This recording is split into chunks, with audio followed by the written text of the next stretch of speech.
आज हम लोग अभाज्य संख्या के विषय में पढ़ेंगे और सीखेंगे।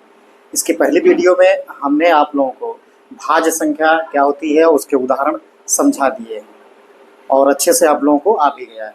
ठीक, तो किसी तरह का कन्फ्यूजन ना हो और साथ ही साथ देरी ना करते हुए हम लोग आइए सीखते हैं अभाज्य संख्या।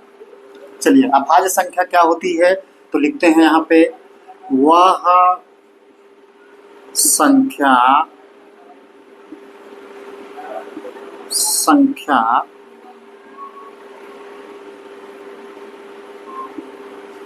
वह संख्या जो एक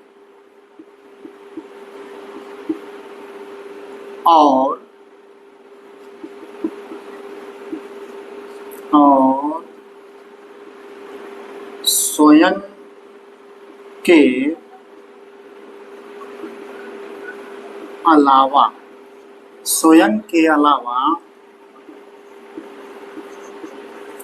किसी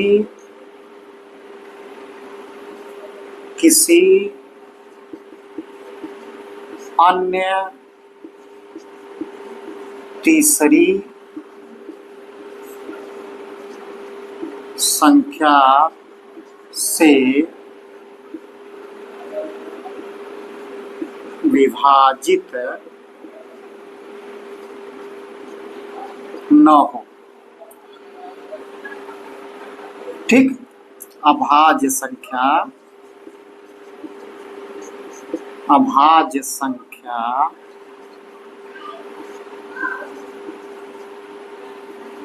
कहलाती है।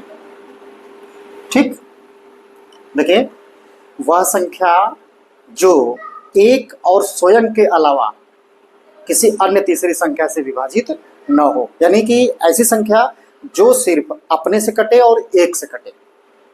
साधारण शब्दों में समझ सकते हैं कि वह संख्या जिसके केवल दो गुणनखंड हो, एक हो और एक स्वयं, मतलब कि एक और दूसरा स्वयं, यानी दो ही गुणनखंड केवल होगा। ठीक, तो इसको हम लोग आसानी से समझ सकते हैं। जैसे अभी हमने देखिए यहाँ पे लिख देते हैं 2। ठीक, यहाँ पे हम लिख देते हैं 2। अब देखिए 2 को आप काट दीजिए, ठीक ना, भाग दे के देख लीजिए या ऐसे भी साधारण रूप में काट दीजिए। तो 2 को कौन कौन संख्याएं काटेंगी, तो एक कटेगा, एक से कटेगी, और एक के बाद जो है वो 2 से। 2 संख्या जो है केवल एक से कटेगी और 2 से कटेगी। ठीक, अभी और देख लीजिए आप लोग। इसके बाद 3 देख लीजिए, 3 किससे किससे कटेगी, तो 1 से कटेगी और 3 से कटेगी। ठीक, हाँ, फिर इसके बाद आप देखिए 5 किससे किससे कटेगी, 1 से कटेगी और 5 से कटेगी। ठीक, अच्छा, 2 के अलावा देखिए केवल विषम संख्या ही यहाँ पे नजर आ रही है ना, सम संख्या नहीं आ रही, केवल विषम संख्या 3, 5। देखिए यहाँ पे 7 देखिए क्या है, 1 है और स्वयं 7 है। ठीक, 1 है और स्वयं 7 है। इसके बाद 9 नहीं लिखेंगे आप, क्योंकि 9 को 1 भी काटता है, 3 भी काटता है और स्वयं 9 भी काटता है। ठीक ना, इसलिए 9 नहीं आएगी। इसके बाद क्या आएगी, 11। ठीक ना, तो 11 कौन काटेगा, 1 से कटेगी 11 की संख्या और सीधे सीधे 11 से कटेगी। इसके बाद 13 देख लीजिए, कितना, 13 देखिए किससे किससे कटेगी, तो 1 से कटेगी और 13 से कटेगी।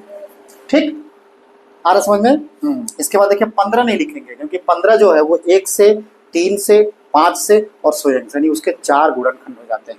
4 संख्याओं से वो कटने लगती है। 15 के बाद हम लोग क्या लिखेंगे, 17। तो 17 क्या है, 1 से और स्वयं से। 19, ठीक, 19 क्या है, 1 से और 19 से।